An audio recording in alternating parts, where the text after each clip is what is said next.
Hello YouTube. This will be the 9th motorcycle that I have owned, a 2022 Triumph Tiger 900 GT Pro. All the other motorcycles that I've owned, I have put an aftermarket exhaust on.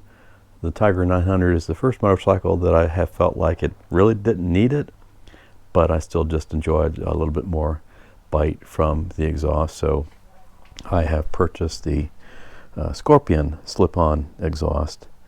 And I'll record a quick before and after video for this. So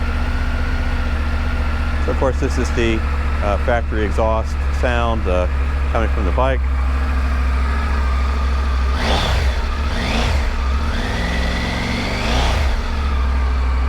And again, sounds quite good just with the factory exhaust.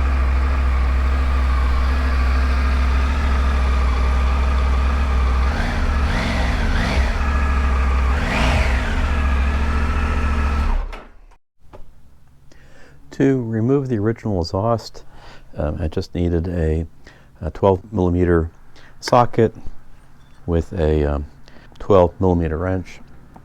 The bolt that holds it in, that goes in here. You just have to put a wrench on the interior side, hold that in place while you use the socket to loosen up this main bolt. Then we have a 10mm nut that's there holding the pipe in with a sleeve.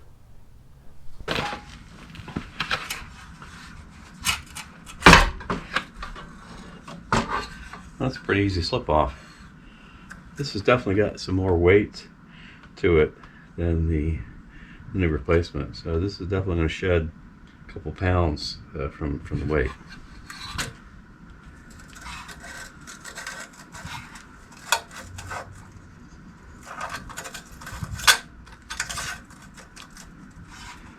And I'm assuming I probably need this original clamp here, so we're just going to slide that off.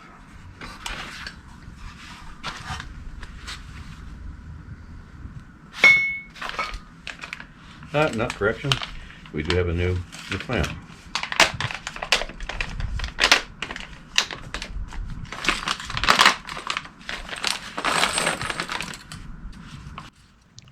While I speed this part of the video up, I wanted to add a little extra commentary.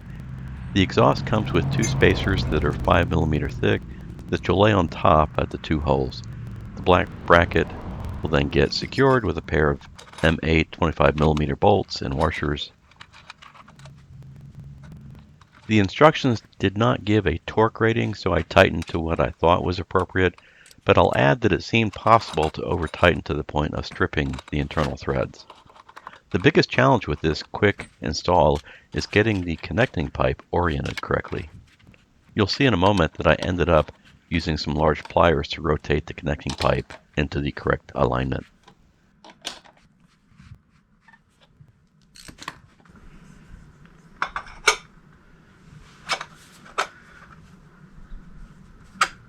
Wow, that's pretty tight.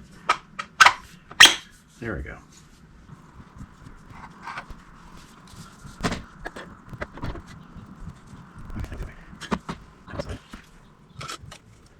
There.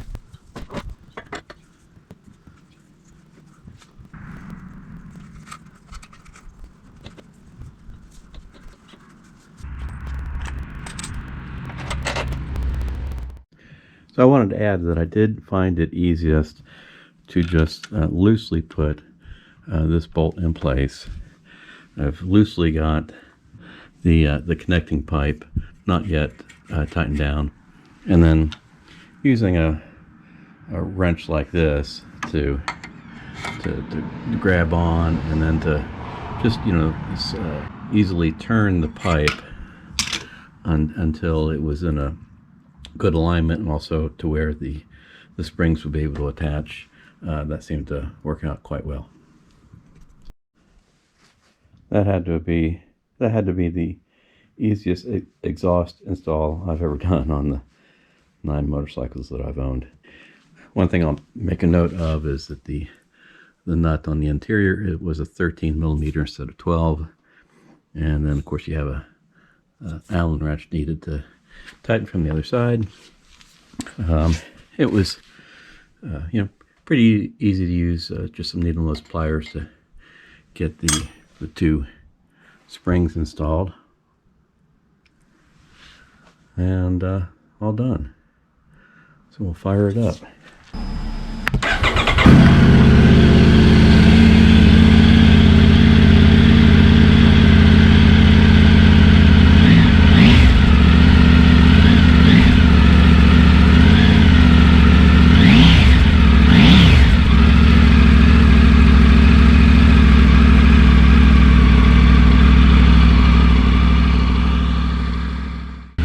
The other thing I'll mention is I was really pleased I did not have to remove my pannier brackets from the bike. I was able to keep those on.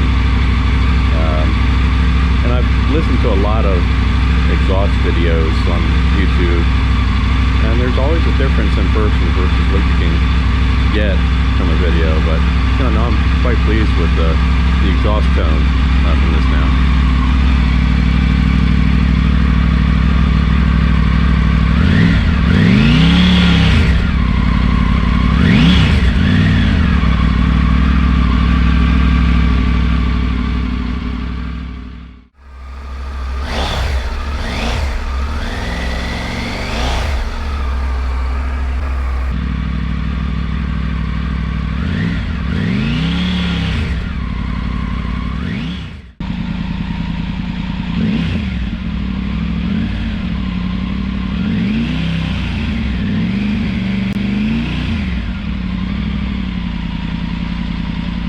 Removing the baffle just involved a 4 millimeter Allen wrench,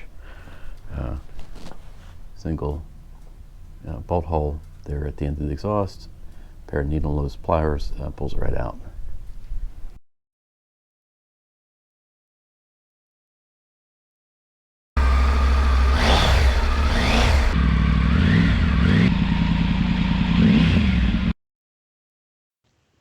I waited till I'd ridden a couple of hours with the Scorpion exhaust, both with the baffle installed and without. I personally don't like an exhaust that's really loud, but I am enjoying the Scorpion without the baffle. A factor to keep in mind is whether you use any earplugs while riding.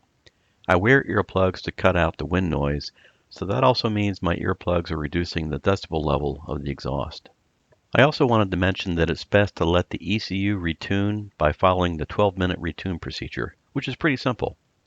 Put the bike in neutral and get it warmed up to the point of the fans turning on. Then start a 12-minute countdown. Don't touch the throttle or clutch. When it's been 12 minutes or so, turn it off by the key, not the red kill switch, and you're done. Thank you for watching. Please consider subscribing and liking if this was helpful. Cheers!